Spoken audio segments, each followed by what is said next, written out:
2022. Tempo de mudança. Mudar é aprender novos caminhos. Para buscar soluções para problemas complexos, foi criado o Festival ODS. Dias 25 e 26 de maio. Debates, oficinas e troca de experiências entre setores público, privado e sociedade civil.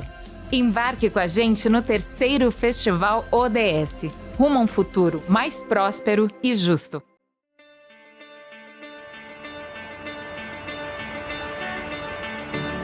Um pacto global pelas pessoas e pelo planeta. Com foco no desenvolvimento responsável e equilibrado,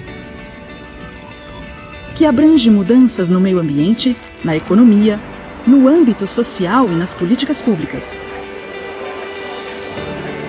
A Agenda 2030 para o Desenvolvimento Sustentável é uma aliada dessa mudança.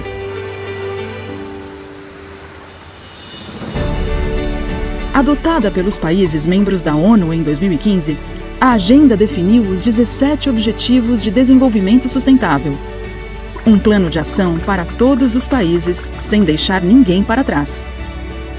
Nós, da Estratégia ODS, queremos incentivar a participação da sociedade nessa agenda. Pessoas, organizações, empresas, governos, universidades. Impulsionar atitudes que levem à construção de um mundo mais inclusivo e igualitário. Um mundo capaz de superar desafios.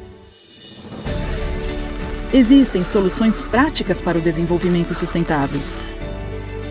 Pensar na nova economia. Garantir trabalho decente. Assegurar igualdade de gênero, raça e geracional.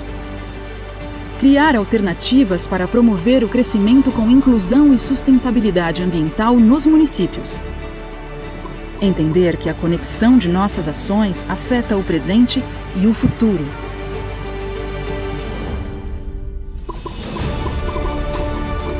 Nós somos os agentes dessa mudança. Faça sua adesão à Estratégia ODS, uma rede de organizações mobilizadas para o desenvolvimento sustentável.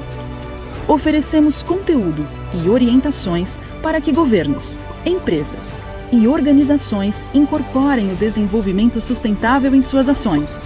Conectamos pessoas e instituições. Promovemos a troca de informações e boas práticas. Incentivamos o debate. Você está comprometido com o desenvolvimento sustentável? Participe da Estratégia ODS. Juntos, podemos tornar o mundo mais justo, inclusivo e sustentável para todas e todos.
Bom dia a todos e a todas, é um prazer enorme estar mediando essa sessão aqui hoje com vocês. Vou me apresentar, eu sou a Carolina Freixo, coordenadora de Relações Institucionais da Agenda Pública, e antes de dar início à nossa sessão, eu vou fazer uma descrição audiovisual. Então, eu sou uma mulher branca, de cabelos castanhos, olhos castanhos, estou vestindo um casaco azul e estou num fundo... tem uma placa colorida, mas é um fundo quase que todo branco. Para participar da nossa sessão de hoje, gostaria de apresentar os nossos participantes, né? da nossa mesa de adaptações à estrutura produtiva fiscal e tributária. Então, com a gente terá o Marcelo Bolfin, presidente do Banco de Desenvolvimento de Minas Gerais, Nelson Marconi, que é o coordenador executivo do Centro de Estudos do Novo Desenvolvimentismo da Fundação Getúlio Vargas, da FGV aqui de São Paulo, e o Pablo Cesário, gerente executivo da CNI, da Confederação Nacional das Indústrias. Eu acho que para a gente começar essa mesa, né, e dar início aí às falas dos nossos participantes, que são tão importantes, eu só queria destacar, né, algumas ponderações a partir até do caso que a gente acabou de ver. Então, é importante a gente destacar que a gente tem uma preocupação, né, com as ações locais que estão ocorrendo, tentar entender como o tema da transição justa busca falar sobre essa recuperação econômica e de transição ecológica também, e qual é o caminho que a gente pode buscar ir juntos, principalmente no caminho para a Agenda 2030. A gente tem, então, a gente está acontecendo uma aceleração das transformações econômicas globais, que vem sendo marcada pela incorporação dessas tecnologias disruptivas e da reorganização das cadeias produtivas mundiais, que é um tema bem interessante, que a gente vai tratar bastante um pouco nessa mesa. A transição também para uma economia de baixo carbono, ela impulsiona cada vez mais essas mudanças, essas transformações econômicas globais que vêm ocorrendo, esse caminho para essa recuperação econômica, e ela traz também vários desafios e oportunidades para toda a sociedade, né? Assim como para o governo e também para o setor privado.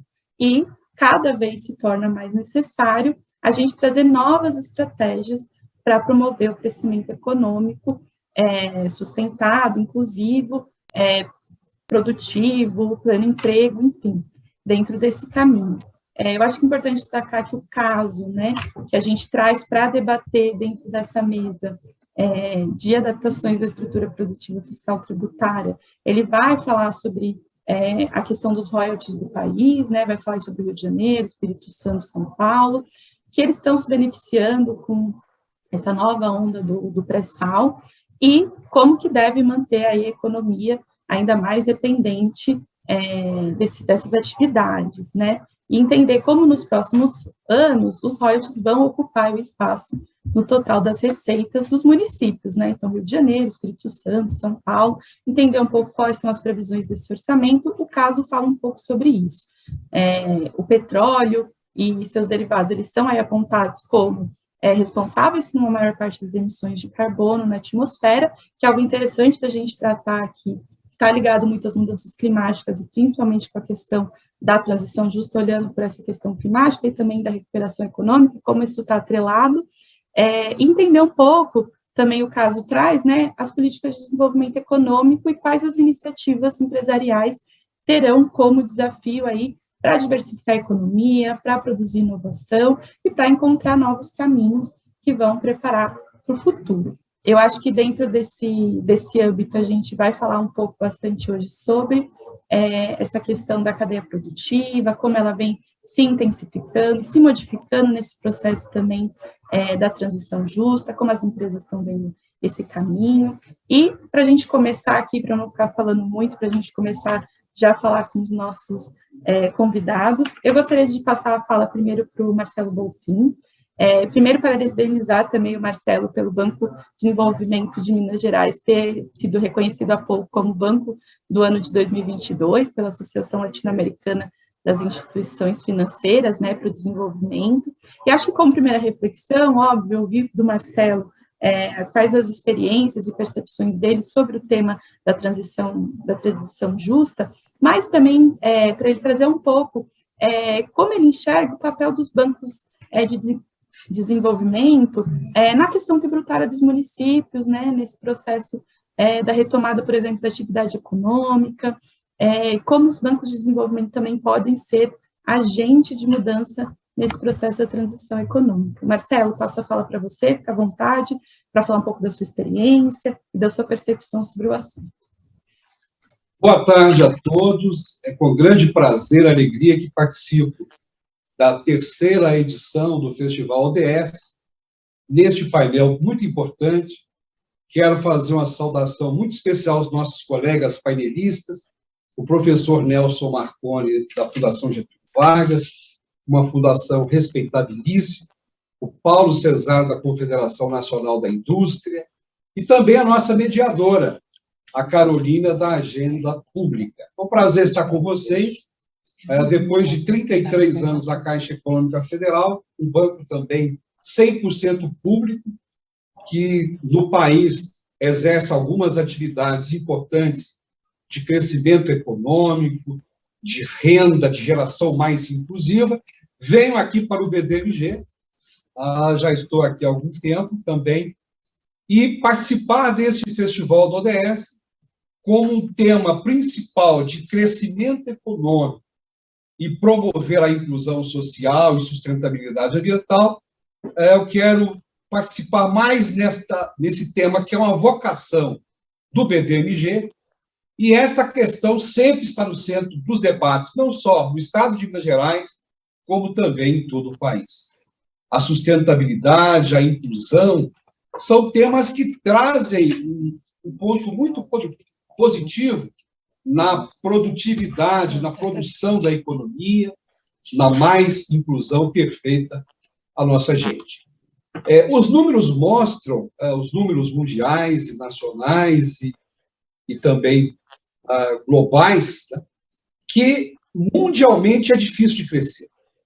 A taxa de crescimento do PIB, do G7, ela caiu pela metade, chegando à média de apenas 1% ao ano, desde a crise global de 2008, e nas economias emergentes, como China e Índia, que são excetuadas dessa relação, também o crescimento tem sido menor do que os anos 2000. E isso mostra o desafio do crescimento e quanto isso é importante para permitir a inclusão social. A inclusão social, ela se apresenta como um grande desafio dos povos, não só do Brasil.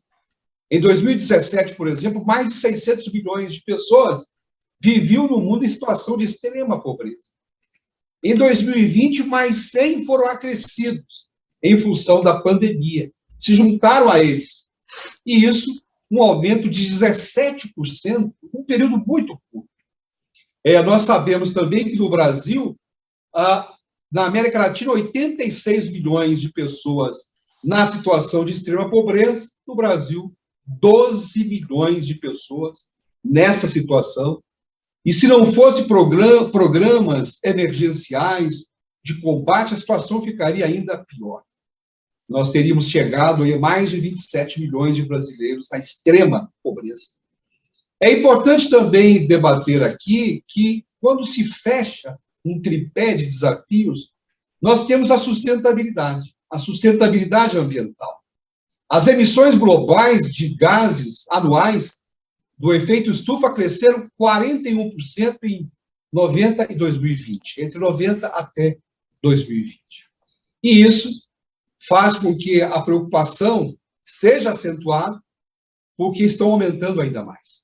A Agência Internacional de Energia, ela estima que as emissões líquidas zero poderão exigir investimento de 5 trilhões de dólares por ano até 2030. É muito devastador este número.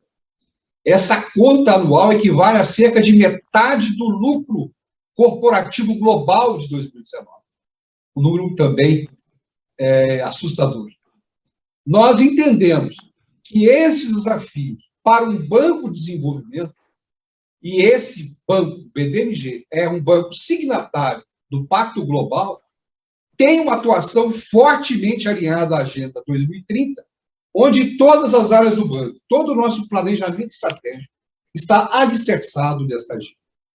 Nós priorizamos 5 compromissos que nos guiam para maximizar os impactos da nossa atuação, garantir crescimento com inclusão social, sustentabilidade ambiental no estado de Minas Gerais.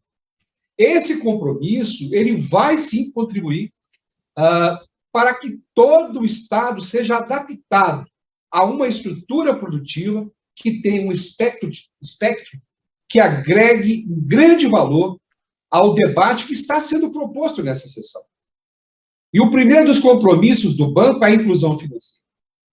Apesar de sermos um banco subnacional e de não contarmos com agências bancárias espalhadas em agências físicas do Estado, o BDMG está presente em 93 dos 854 municípios de Minas Gerais, porque tem uma base não só de 29 mil clientes, mas também correspondentes que atuam em todo o nosso Estado. Nós criamos uma plataforma digital, uma plataforma importante que inclui pessoas jurídicas.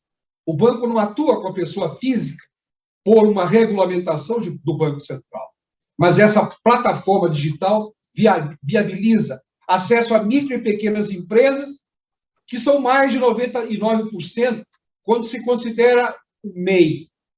São aquelas empresas que realmente empregam no país, são as grandes propulsoras do emprego, as micro e pequenas empresas, que são clientes nossos em qualquer parte do Estado. Nós conseguimos gerar um crédito rápido, fácil, em até 1 hora. E isso foi muito importante, não só no cenário que Minas atravessou, no período das enchentes, tivemos que dar uma resposta rápida ao emprestar a 0,5% ao mês, com taxa fixa, carência de 6 meses e 36 anos para pagar, para tirar aquelas micro e pequenas empresas que perderam tudo. Só um banco de desenvolvimento podia acudir aquelas empresas que perderam estoques e precisavam voltar para a vida produtiva. As micro e pequenas empresas têm um papel relevante, não só na nossa economia, mas de todas as economias do país, e representam no Estado 61,6% do nosso PIB, 43% dos empregos totais. Nós sabemos que a atuação do BDMG entre 2019 até agora, 2022, ela ajudou a manter 25% dos empregos deste segmento de micro e pequenas empresas. Nós também tivemos, como eu já disse, o BDMG Solidário, que proporcionou a alocação de mais de 116 bilhões de reais com taxas subsidiadas, que foi muito importante para a nossa cadeia produtiva. O segundo dos nossos 5 compromissos, trata da transição para uma matriz energética limpa. Minas Gerais é um exemplo e líder nacional no ranking de produção de energia solar do Brasil, segundo os dados da Associação Brasileira de Energia Solar Fotovoltaica. Em 2021, Minas Gerais alcançou a marca histórica de 2 gigawatts em operações de fonte solar. Nós sabemos que o BDMG atua financiando projetos de energia solar fotovoltaica em todo o estado, especialmente no norte de Minas, na região do Triângulo Mineiro, Alto Paranaíba, noroeste de Minas. O BDMG financia projetos de energia fotovoltaica, centrais geradoras hidrelétricas, biomassa, iluminação pública, e viabilizou com seus financiamentos 36 projetos importantes de energia limpa e trouxe milhões de investimentos no nosso estado. Todos esses projetos são acompanhados sistematicamente por técnicos do banco, de uma forma sustentável, e têm impactos na redução da emissão de gases de efeito estufa, mensurados por meio de uma calculadora de CO2 desenvolvida em parceria com o BID, que muito auxilia o banco. Depois, com essa calculadora, o banco irá atuar e fazer com que saiba proceder uma análise de quais aquelas empresas que tomaram empréstimo do banco que estão reduzindo o CO2. O terceiro compromisso visa ampliar, estou quase terminando. O terceiro compromisso visa ampliar a competitividade e a produtividade do nosso estado. Nós estamos fazendo a diversificação industrial, trazendo novas empresas com apoio também do banco, agregação de valores em commodities, viabilização de acesso a novos mercados e também investimentos em inovação. O BDMG tem uma carteira de 3,4 bilhões de investimento no setor privado e uma carteira que, nos próximos anos, deve chegar a mais de 6 bilhões, crescimento de quase 80%.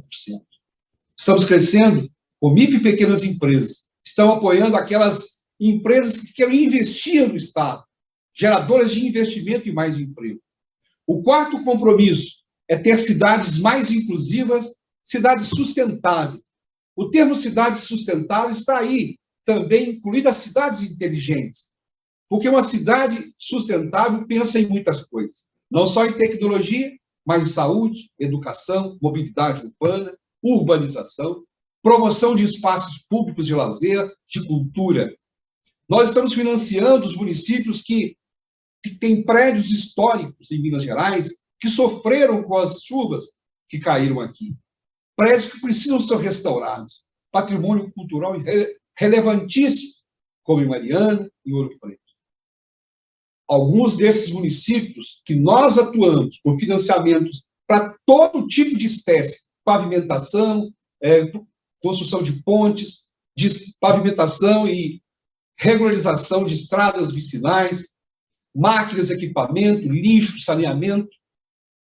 O banco atua em quase 340 municípios que outras instituições não atuam, somente, além de outros municípios mineiros, o banco em 339 somos protagonistas. É a única instituição financeira presente. Por fim, o nosso último compromisso é da agricultura de baixo carbono.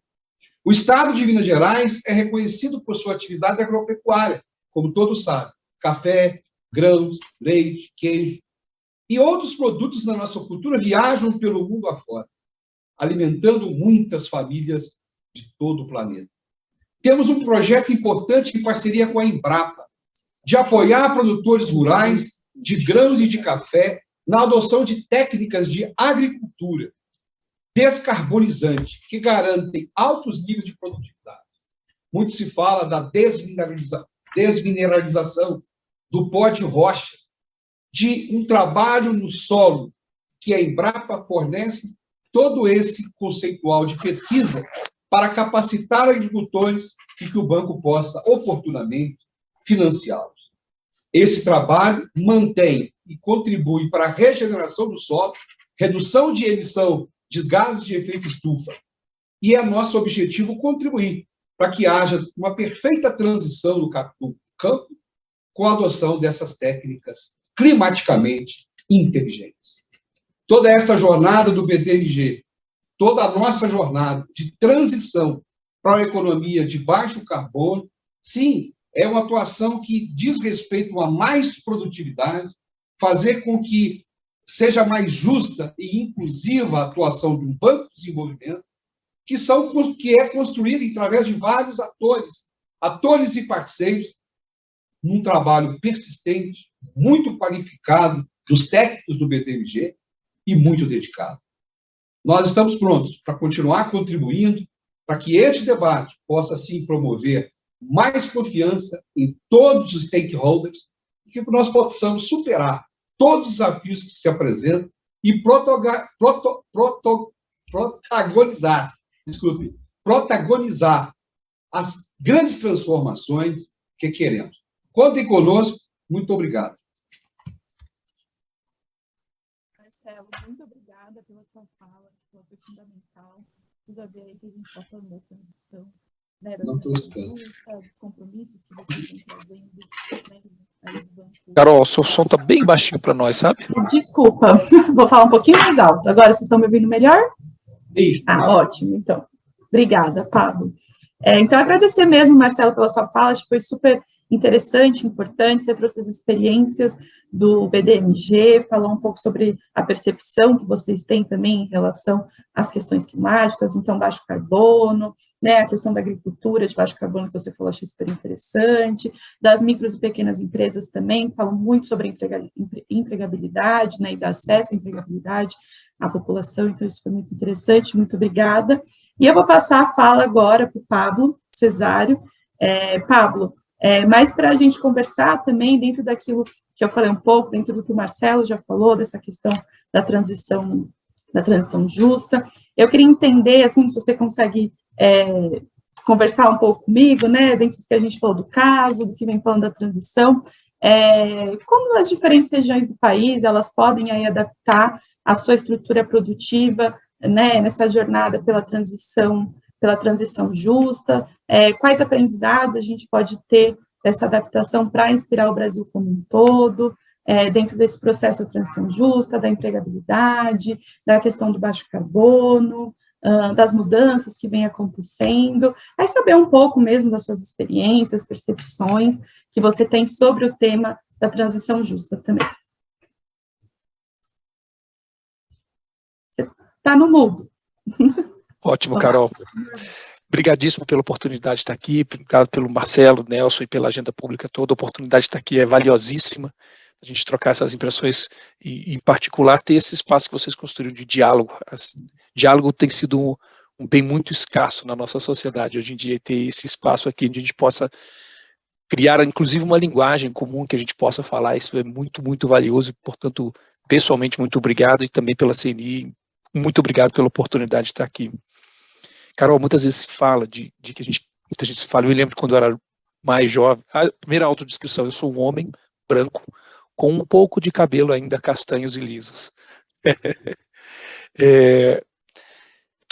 Eu me lembro de quando eu era jovem, eu queria muito ver uma grande transformação acontecendo no meu período de vida. Assim, eu achava que, quer dizer, quando estava estudando história, eu via aquelas revoluções, via aquela transformação, e achava que seria muito interessante observar como aquilo acontecia, e a verdade é que hoje a gente está vendo, e às vezes essas grandes mudanças passam um pouco desapercebidas. O fato é que hoje, Carol, a gente está vivendo uma nova revolução industrial. Nós estamos no que a gente chama de quarta revolução industrial. Todas elas até hoje, do carvão, enfim, do vapor, todas elas foram baseadas em energia. E, de novo, a gente está fazendo uma revolução industrial que é baseada numa mudança do padrão de produção e de consumo de energia. Em todas elas, a gente passou a consumir mais energia. E isso continua sendo uma tendência, né? Quanto maior a renda das pessoas, mais energia elas consomem, e isso traz um enorme problema de como a gente cria essa energia a um custo razoável para que as pessoas possam ter uma vida boa, no fundo, é isso. E esse é o primeiro pilar dessa revolução. No fundo, a gente está construindo novas fontes de produção de matriz energética, e essa é uma das coisas mais interessantes que a gente tem pela frente. Mas essa revolução tem dois outros bichos que são diferentes. Quer dizer, não tão diferentes, mas agora talvez ainda mais claros, que ela passa por dois pontos que, no fundo, é a sustentabilidade. Essa é uma discussão que movimentos políticos sempre vieram junto com essas revoluções econômicas. E elas continuam acontecendo agora. No fundo, se você for pegar assim, de uma maneira bastante... A invenção das empresas, a empresa é uma das melhores invenções da humanidade para a criação da prosperidade. Não há nenhuma outra invenção, uma única invenção da sociedade que consiga tanto ser um gerador de prosperidade do que as empresas. Mas o que está acontecendo agora é que gerar prosperidade não é mais suficiente. As empresas continuam tendo essa responsabilidade de serem os vetores de construção de prosperidade, mas ela tem um monte de outras demandas de vários outros lados. Está se chamando de o capitalismo de partes interessadas, porque, na realidade, os nossos acionistas, os nossos clientes, os nossos reguladores, os nossos consumidores têm um monte de demandas novas, e isso tem um efeito, isso é uma parte social e política dessa revolução que não deixou de estar presente nas demais, mas agora talvez ela seja mais central do que nunca, do que das outras. Quer dizer, a revolução dos direitos trabalhistas está relacionada também a uma revolução industrial. E, por fim, tem a questão da digitalização. No fundo, essa revolução industrial que a gente está vivendo hoje tem três bichos novos. Como nas outras, uma nova maneira de produzir energia, uma nova maneira de organizar a produção, de papel social mesmo, na comunidade, de quem produz a prosperidade, e os dados, que são essa é a grande nova mudança. E isso está acontecendo numa velocidade extraordinária, talvez passe desapercebido aos olhos de muitas pessoas, mas isso já está acontecendo, e isso traz uma série de desafios muito, muito relevantes. Um dos exemplos que eu acho que a gente precisa tratar é sobre mudanças climáticas. A mudança climática é um fato e ela não pode ser negada, e a pergunta, no fundo, é como o mundo, e Brasil dentro dele, indústria dentro disso, como a gente vai fazer essa transição. Então, a gente tem alguns anos debatendo esse tema aqui, e a indústria tem uma posição muito forte sobre a gente precisa criar um mercado regulado de emissões,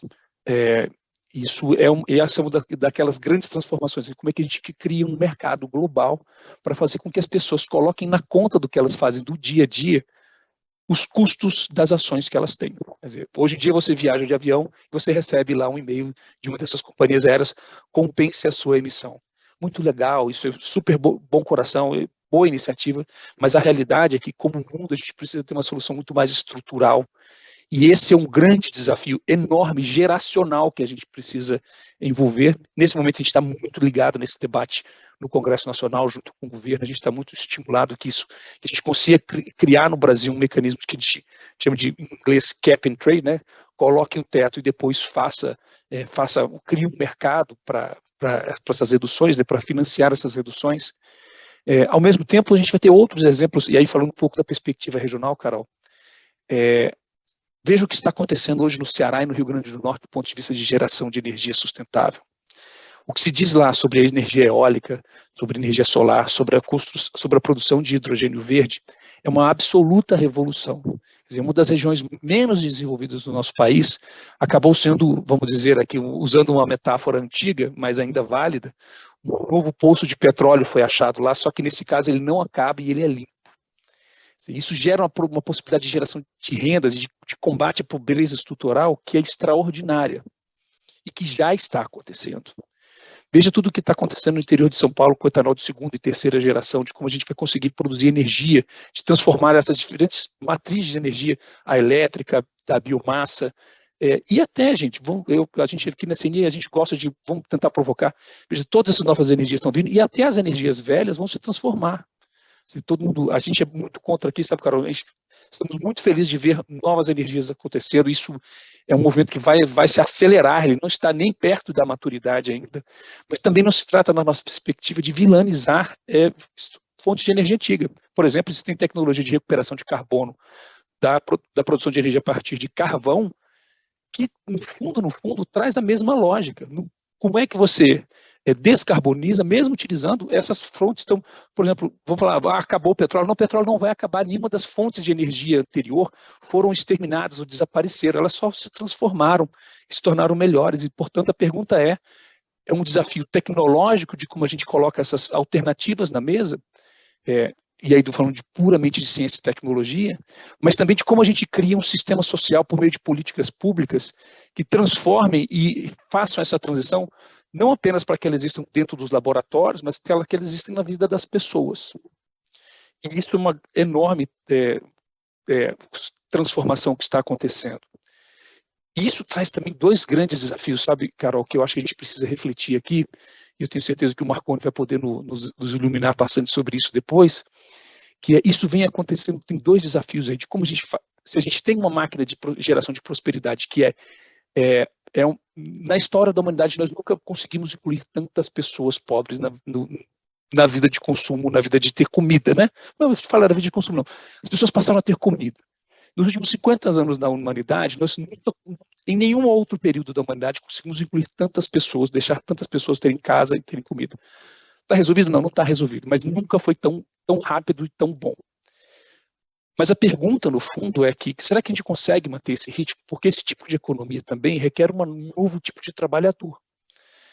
Uma situação que nós temos hoje, olha, eu estou vindo de Goiânia agora, passei amanhã lá e eu encontrei com um empresário que estava assim, olha, eu tenho aqui, era de uma usina de açúcar e etanol.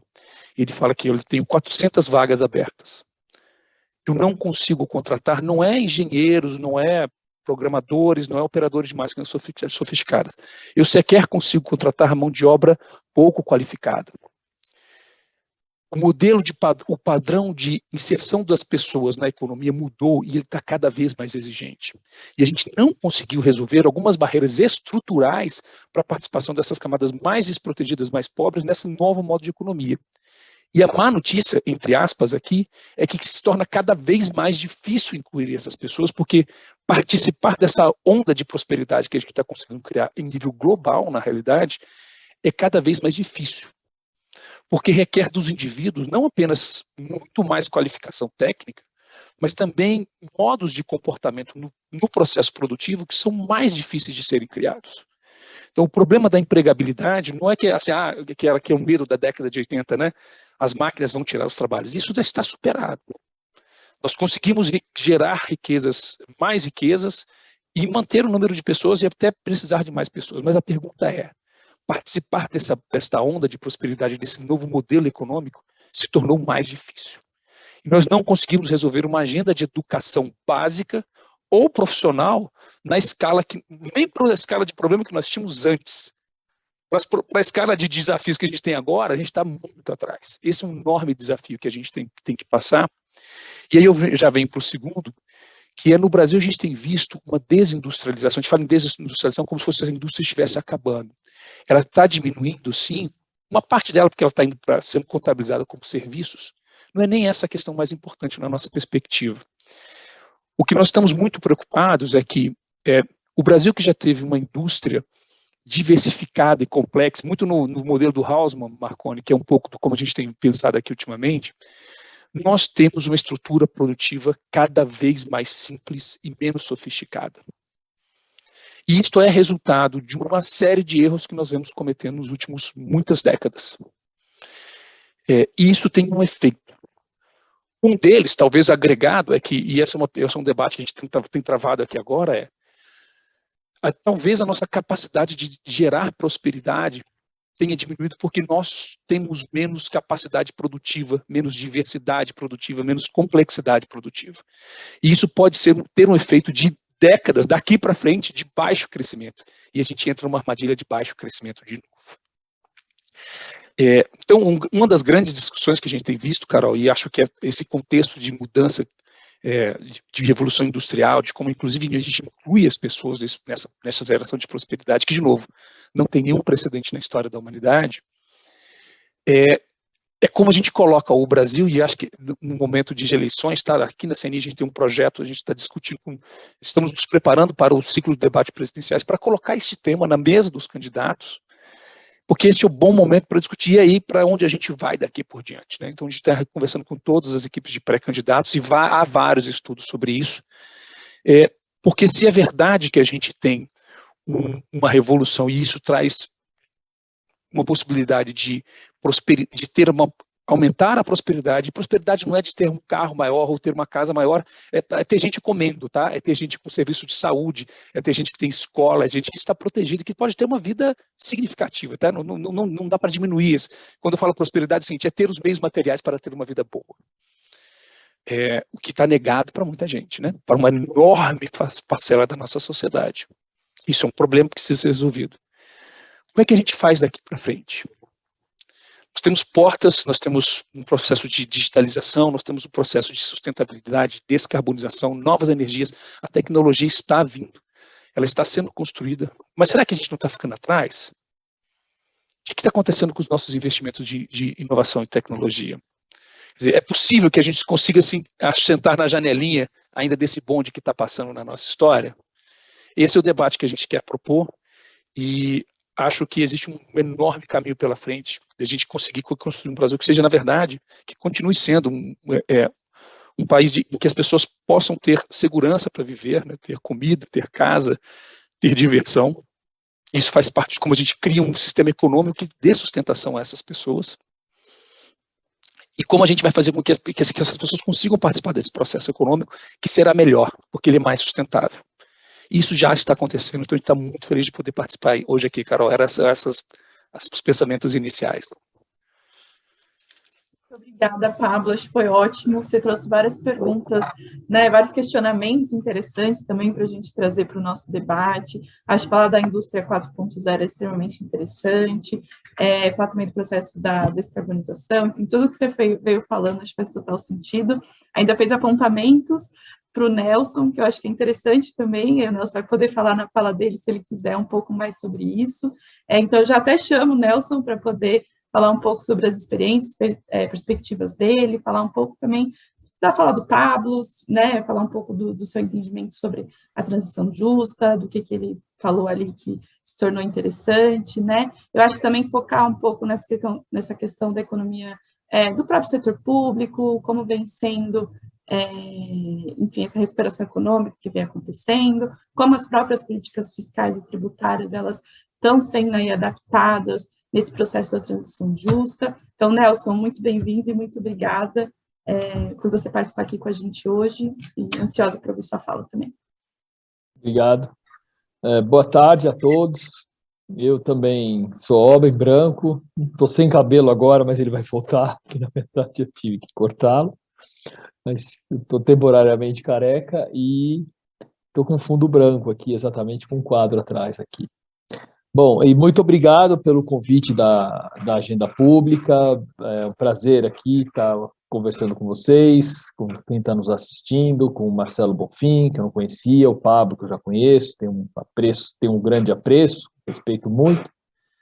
Enfim, e vamos falar hoje aqui de um assunto importante, né, que é essa transição limpa e justa, né, tá certo? Quer dizer, que seja inclusiva, né, essa que é a questão, justa e inclusiva, né, no processo de desenvolvimento do país, né.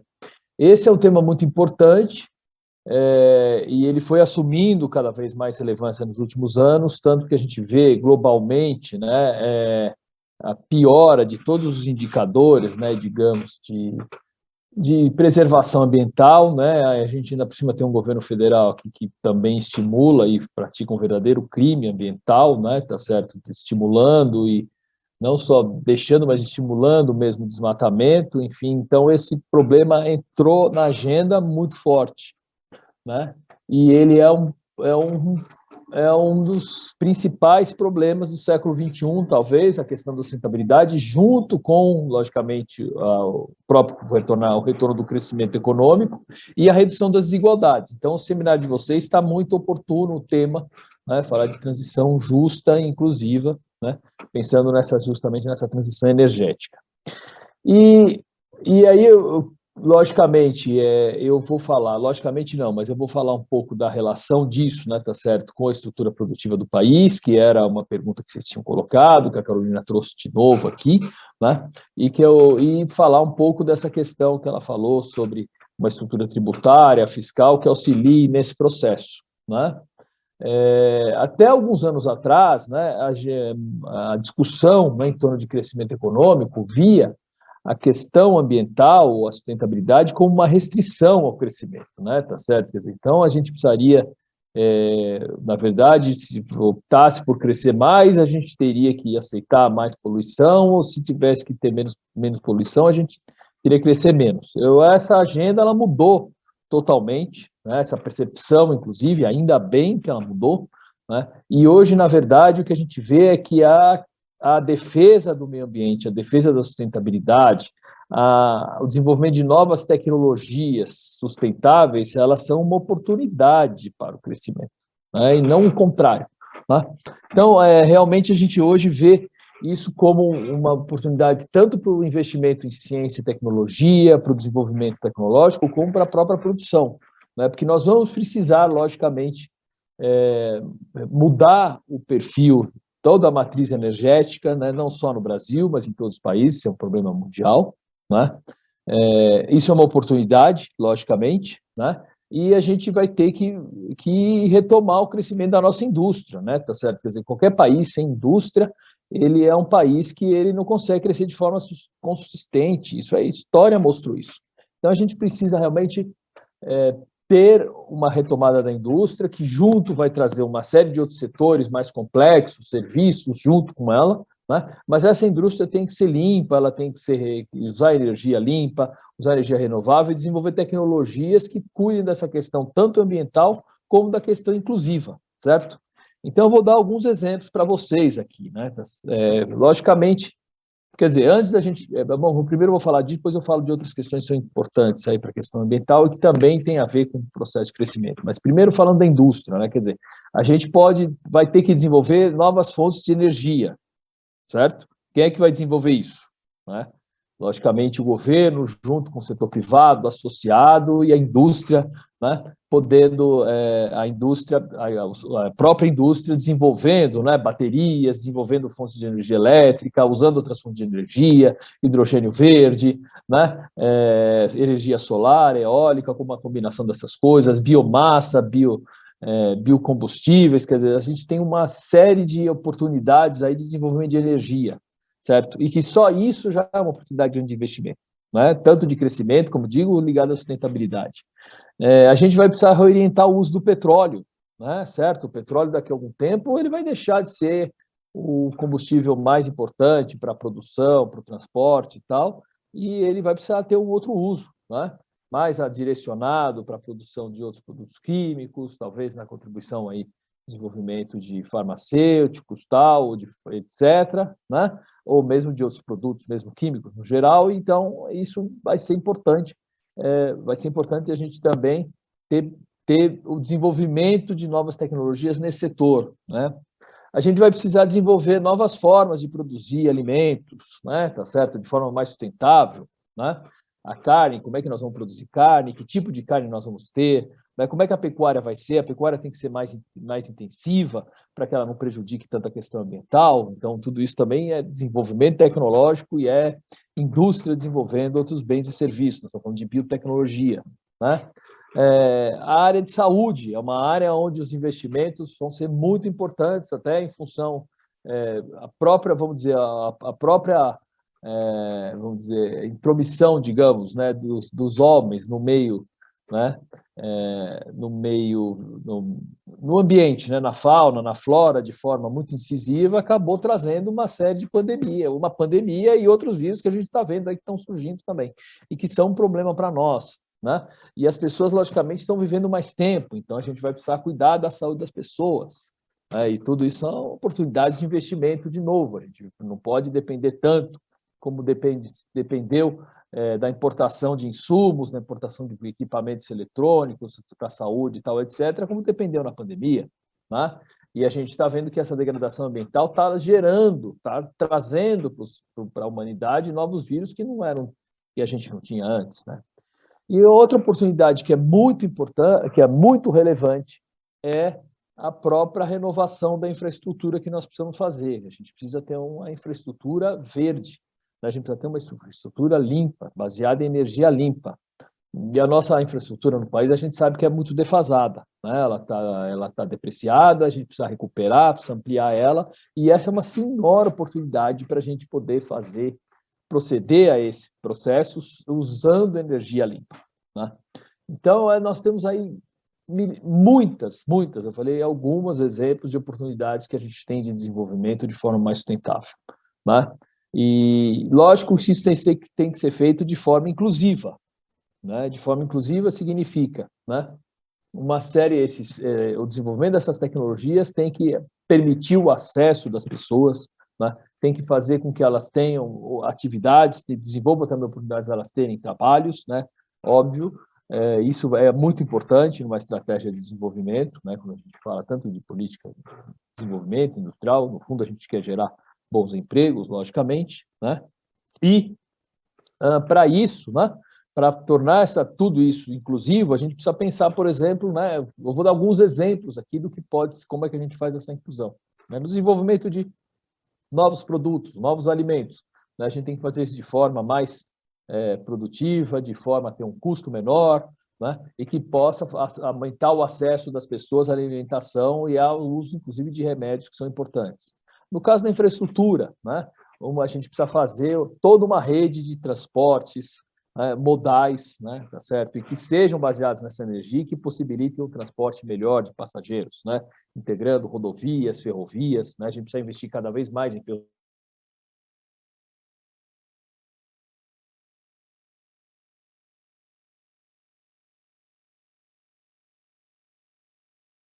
né? E isso aumenta o acesso da população, logicamente, ao transporte, né? A gente tem também que investir fortemente em saneamento. Quando a gente investe em saneamento, você está investindo ao mesmo tempo em sustentabilidade e ao mesmo tempo inclusão. Talvez um dos investimentos que gere mais inclusão social é o saneamento, né? Então a gente tem que pensar nessas coisas ao mesmo tempo. E tem um outro problema, né, que a gente precisa levar em consideração quando nós falamos de inclusão, que são as próprias catástrofes que vêm ocorrendo em decorrência dessa degradação ambiental. O que a gente está vendo é que os eventos climáticos são cada vez mais intensos, mais severos, em função dessas mudanças climáticas. Então, a infraestrutura ela tem que cuidar disso cada vez mais, tá certo? As políticas de habitação, de moradia, né? Vamos dizer, não só a infraestrutura de transporte, tá certo? Mas a infraestrutura que possibilite minimizar os impactos, né? Minimizar os impactos de todas essas catástrofes é muito importante, que normalmente afetam os mais pobres, que é os que estão em situação mais vulnerável e habitando em lugares mais vulneráveis, né? Então, isso também é um outro ponto importante de uma política com essas características e que faz com que ela possa tornar ela mais inclusiva, né? Então, é uma oportunidade realmente muito grande de investimentos para o país, certo? Fundamental, e aqui eu dei alguns exemplos do que poderia acontecer. Lógico que essa questão ambiental envolve não só isso, né? Envolve a fiscalização, né, que está praticamente abandonada, né? Policiamento para evitar invasão de terras, para evitar o desmatamento desenfreado que vem ocorrendo, né? A gente tem que desenvolver tecnologias também para recuperar áreas degradadas, né? Para aumentar, vai ter que aumentar a cobertura florestal. Com isso também a gente aumenta a própria, vamos dizer, a própria geração, né? Ou a geração, mas a própria oferta de água no país, né? Tá certo que acaba diminuindo em função dessa degradação ambiental, né? Como eu já disse, vai ter que ter uma pecuária mais intensiva e vai ter que ordenar os recursos minerais também. Então, quer dizer, não basta só a gente ter aí, nessa questão do crescimento inclusivo, uma pauta de desenvolvimento de tecnologia, a gente tem que ter uma pauta realmente também de fiscalização, de policiamento, que é uma coisa que está inexistente hoje, né? Na verdade, pelo contrário, né? Bom, falando no fim aqui um pouco sobre a questão da estrutura tributária, né, da estrutura fiscal, quer dizer, é muito importante, vocês mesmo colocaram no exemplo que vocês trouxeram aqui dos estados, o uso dos royalties, né? Qual é a destinação dos royalties para fortalecer, para, vamos dizer, qual é a finalidade, para que eles estão servindo, né? E que, na verdade, o que eu quero propor para vocês é que eles deveriam se destinar fortemente à pesquisa, além de, logicamente, redução das desigualdades sociais, deveriam se destinar fortemente à pesquisa e desenvolvimento dessas novas fontes de energia, com certeza, né? Então, assim, uma parte desses royalties deveria ser utilizado pelos governos, né, para possibilitar com que institutos públicos, mesmo financiando pesquisa privada também, né, para que a gente pudesse desenvolver novas fontes de energia mais limpas, né, novas tecnologias que pudessem contribuir para esse processo que eu estou falando agora. E, logicamente, a gente tem que pensar na estrutura tributária sobre todas essas fontes de energia. Quer dizer, se eu tributo muito energia limpa, né, certo? Você, logicamente, tem dificuldades para você que não desestímulo para o investimento nesse setor, né? Se eu tenho hoje um desincentivo ou também um custo muito alto de produção, por exemplo, de energia elétrica, de energia para bateria, produção de baterias no país, eu tenho que criar também algum tipo de incentivo para isso. Então, a estrutura tributária, ela não pode se descuidar de forma nenhuma, né, dos produtos, ou vamos dizer, em relação à taxação sobre o consumo, né, não pode se descuidar do tipo de produto que está sendo taxado, qual é o impacto que isso tem ambiental, né? Então, esse é um instrumento importante que a gente pode usar, inclusive, de estímulo, né, à produção e ao consumo de tantas energias e produtos que sejam mais limpos, como desestimular aqueles que, porventura, a gente acha que sejam, a gente entenda, né, não que a gente ache, entenda que sejam mais poluidores ou causadores de degradação ambiental. Era isso que eu queria falar de início. Obrigado pela atenção e pela oportunidade. Obrigada, Nelson. Acho que foi muito boa sua fala, importante tudo que você trouxe. Nesse finalzinho também, em relação aos royalties, para pesquisa, acho que é uma indicação muito interessante.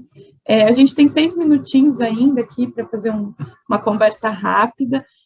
Caso alguém de vocês, né, Marcelo, se você quiser fazer uma consideração final, uns minutinhos para a gente fazer essa consideração final. Fica à vontade.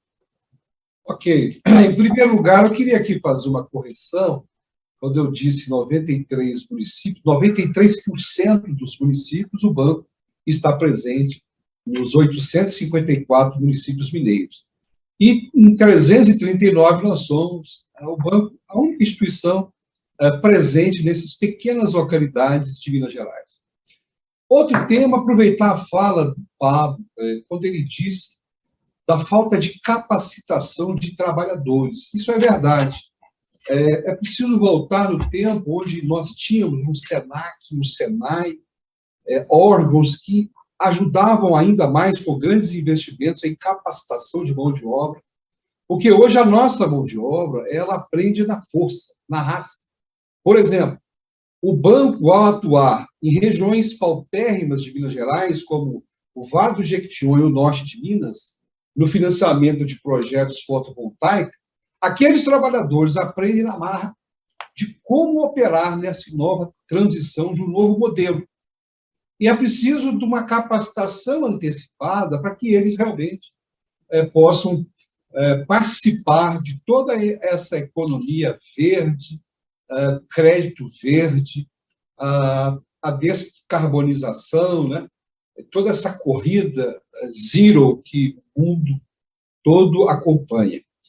Outra coisa que eu queria valorizar também, a fala do Nelson, quando ele disse das tragédias, realmente o nosso grande debate é um banco de desenvolvimento, ele precisa atuar, e todos nós, enfrentando as realidades atuais, regionais, locais.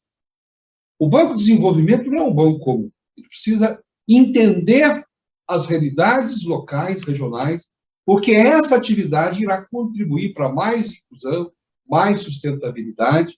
E quando se fala das tragédias, todos os anos sabemos que nós temos muitas chuvas em Minas Gerais.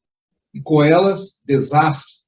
É preciso criar postos observacionais para, numa atuação antecipada, de como minimizar, apenas minimizar, muitos dos efeitos decorrentes dessas chuvas.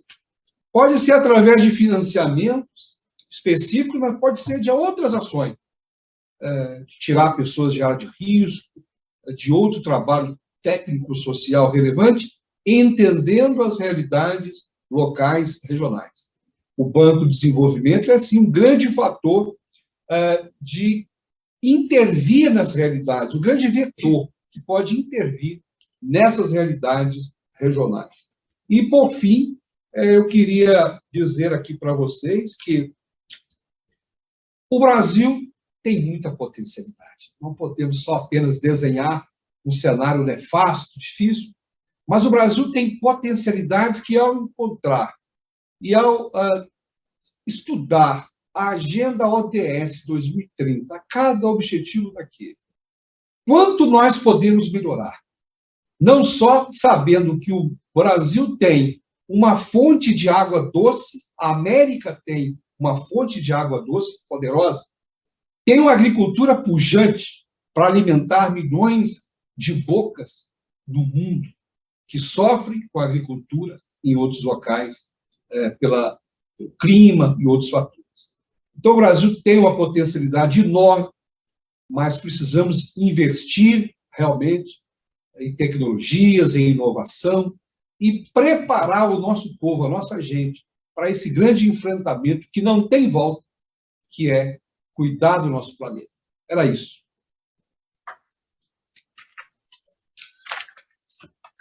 Muito obrigada, Marcela. Acho que Pablo, Nelson, a gente tem aí um minutinho. Se vocês quiserem fazer alguma consideração final rapidinho, por favor, fiquem à vontade. Eu tenho, Carol. Pablo. Acho que tem duas questões aí que eu não peguei, eu acho que o Marconi falou bem, que é a questão tributária e a questão fiscal. Veja só, o sistema tributário é uma das mais poderosas ferramentas de estimular ou desestimular comportamentos. Ele é tão poderoso que ele tem que ser usado apenas naqueles casos mais importantes. E acho que essa é uma das pautas que a gente, do ponto de vista hoje, nós temos um sistema tributário injusto no país e ele tributa mais os pobres porque ele tributa principalmente o consumo. Isso precisa ser mudado.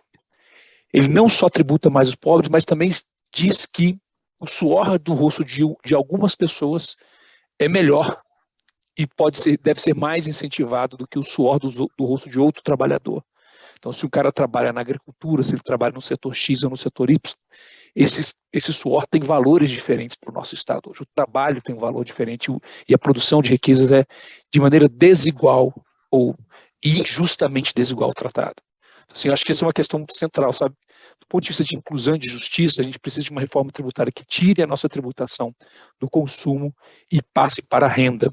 Essa é uma bandeira central que a gente precisa ter no país e é uma das razões pelas quais nós temos uma desindustrialização tão rápida, além da taxa de juros que nós tivemos durante muito tempo. São as duas questões centrais. E, no fundo, a questão fiscal. Veja, a CNI sempre vai dizer o seguinte: a gente precisa ter orçamento equilibrado. Porque orçamento desequilibrado significa taxa de juros alta. Mas o que a gente faz com esse orçamento e com o que a gente faz com o dinheiro que sai do petróleo, o que nós temos nos cofres públicos é absolutamente fundamental. A pergunta que a gente tem que se fazer é o quanto esse dinheiro e a aplicação de cada uma dessas moedinhas muda a nossa vida daqui para frente. E isso precisa de uma revisão, quer dizer, além de termos um equilíbrio orçamentário de longo prazo, a gente precisa se perguntar: o que a gente gasta hoje mata a fome de quem tem fome hoje, mas muda o que na nossa vida daqui para frente? E acho que uma das discussões centrais que a gente precisa discutir aí, é o nosso investimento em inovação, que está absolutamente mal direcionado, pouco intenso. Não há inovação, não há política de inovação no mundo que não tenha o Estado, porque isso tem uma justificativa, porque investir em pesquisa e tecnologia e inovação hoje muda a nossa qualidade de vida amanhã e depois de amanhã. Então, acho que são essas duas questões, e uma reforma tributária é absolutamente necessária, só para que todo mundo tenha, o suor de todo mundo tenha o mesmo valor. É isso, Carol. Obrigada, Pablo, muito importante sua fala. Nelson, gostaria de fazer alguma consideração final? Muito rápida, já que para não atrapalhar aqui o tempo de vocês, é que eu queria aí reforçar o ponto que o Marcelo falou sobre os bancos de desenvolvimento. Quer dizer, eles têm um papel fundamental nesse processo vamos dizer, de transição para uma economia mais justa e verde, limpa. Então, concedendo financiamentos, entendendo quais são as áreas que devem ser financiadas, as linhas de crédito. Então, é essencial isso, né? E o Pablo tem toda a razão quando ele fala na questão tributária. Quer dizer, a gente precisa realmente ter uma mudança na estrutura tributária do país, tributando menos o consumo e a produção proporcionalmente, menos o que se produz, e depois tributando mais quem ganha lá na frente. Quer dizer, quem ganha não por ganhar, tá certo, mas ganhar a renda e não atrapalhar o processo produtivo, né? Mas taxar depois que ela foi ganha. Então, por isso, eu entendo que a tributação sobre lucros e dividendos distribuídos, caso não reinvestidos na empresa, são muito, muito importantes, e a própria tributação sobre o patrimônio, heranças ou grandes fortunas, ainda que tenha os problemas que a gente conhece de evasão, é uma decisão justa, e que não está diretamente ligada à questão da sustentabilidade, mas a gente precisa ter recursos, inclusive, primeiro onerar menos o setor produtivo, e depois a gente precisa ter recursos para financiar esse desenvolvimento, né? E aí a gente vai precisar ter muito dinheiro, muito não, né? Mas ter recursos suficientes para ciência e tecnologia para desenvolver tudo isso. Mas é o caminho, eu não vejo outro caminho para o desenvolvimento que não seja esse, tá? Muito obrigado a todos pela atenção, obrigado a você, Carolina, obrigado para a Agenda Pública. Obrigada, agradeço a todos pela presença, foi muito importante essa discussão, achei extremamente interessante, acho que o pessoal que está assistindo também achou, agradeço a todos que assistiram a essa sessão, e novamente a vocês que têm participado, muito obrigada, e vamos em frente com o festival, que está muito bom ainda, achei só a primeira sessão.